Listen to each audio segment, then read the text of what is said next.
பேட்டா பேடி ஒழுங்கா தமிழை படி, இல்லை நாங்கள் எல்லாத்தையும் எடுத்துப்போம். ஓகே, புரிஞ்சிருக்கோன்னு நினைக்கிறேன் நான் எதுக்கு சொன்னேங்கிறத.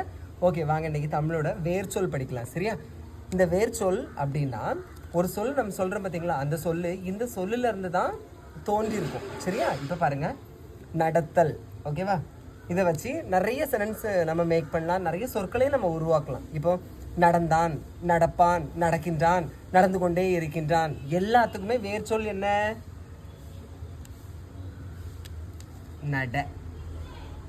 ஓகேவா? இதுதான் வேர்ச்சொல். சரியா? அடுத்தது வந்தான், வா. சென்றான், செல். ஓடினான், ஓடு. பாடினான், பாடு. இன்னொன்று என்னென்னு பார்த்துட்டிங்கன்னா, இது வந்து உங்களுக்கு ஹோம்ஒர்க்கு. கண்டான். சரியா?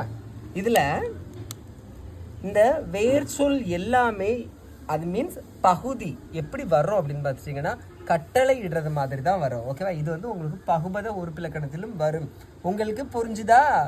புரிஞ்சுதுன்னா நீங்கள் கமெண்டில் சொல்லுங்கள். ஹோம்ஒர்க்கை செஞ்சு முடிங்க. நீங்கள் என்ன பண்ணுறீங்க உங்களுக்கு தெரியலே, தமிழ்நாட்டில் இருந்துட்டு தமிழ் படிக்கலே, படிச்சுக்கோங்க. கேட்ட வார்த்தையாக கமெண்ட் போட மட்டும் தெரியுது, தமிழ் தெரியலே. ஓகே, பிடிச்சதா லைக் பண்ணுங்க. தேங்க்யூ.